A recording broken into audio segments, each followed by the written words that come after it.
Poultry Farms, 570 po. Retail and service lang po yung medyo maliliit natin mga negosyo. Hardware, karinderya, restaurant. Kung mapapansin po nyo, mas mababa po yung kung mas maliliit na negosyo kaysa doon sa malalaking negosyo na tinatawag natin non-agriculture. Magkano po ba ang ating pong per day sa Tupad? 600. So para po wala kayo nagtatrabaho sa SM, sa Mercury, sa Jollibee, McDonald's. Ganun po yung sweldo natin bilang Tupad beneficiaries. So, tayo po ay nasa non-agri. Kung mapapansin po ninyo, meron pa rin isang column, Aurora po. No? Sino po nito taga-Aurora or nanggaling sa Aurora or meron kamag-anak sa Aurora? Ayan. Mapapansin po nyo, mas mababa pa yung sa Aurora. Kasi po yung minimum wage po natin, nakadepende po dun sa standards of living. Ibig sabihin, mas mura ang mga bilihin sa lugar, mas maliliit yung negosyo, mas medyo mababa yung ating pong pasweldo na minimum wage. Yung minimum wage po natin, again, ito po ay tinatakda ng batas. So kung halimbawa po, mas mababa dyan, yung nare-receive natin, ibig sabihin po yung ating po mga establishment ay nagbabalik ng minimum wage. Ang tawag po natin doon is underpayment of minimum wage. Next.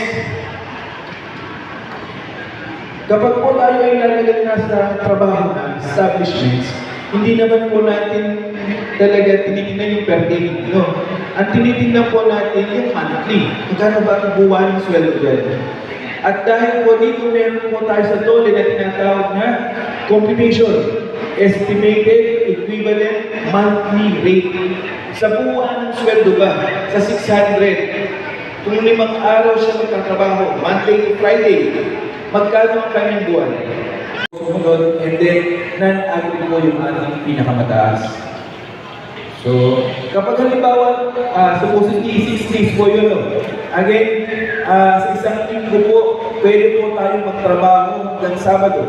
May mga establishments na hanggang Sabado, bukas yung kanilang mga negosyo.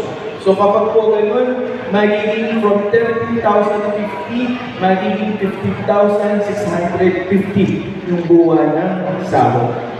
Sino na po ba rito ang nakapagtrabaho na sa private establishments? Previous. Ayan.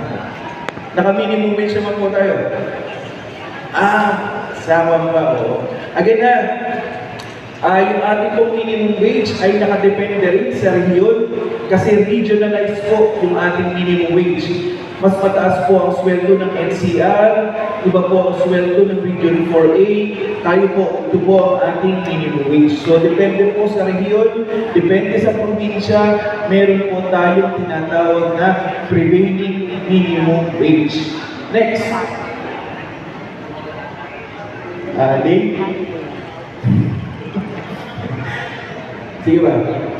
Next. Yan. So, sabi ko kanina, bibigyan natin ng mukha yung ating pong sumunod, and then non-agri po yung ating pinakamataas. So, kapag halimbawa, supposedly 6 days po yun, no? Again, sa isang linggo po, pwede po tayo magtrabaho hanggang Sabado. May mga establishments na hanggang Sabado, bukas yung kanilang mga negosyo. So kapag po ganun, magiging from 13,050, magiging 15,650 yung buwan ng sahod.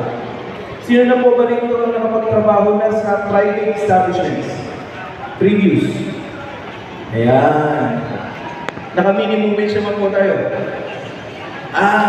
Sama ba o? Again na, yung ating pong minimum wage ay nakadepende rin sa region kasi regionalized po yung ating minimum wage. Mas mataas po ang sweldo ng NCR, iba po ang sweldo ng Region 4A, tayo po, ito po ang ating minimum wage. So, depende po sa region, depende sa probinsya, meron po tayong tinatawag na prevailing minimum wage. Next. Link. Sige ba? Next. Yan. So, sabi ko kanina, bibigyan natin ng mukha yung ating pong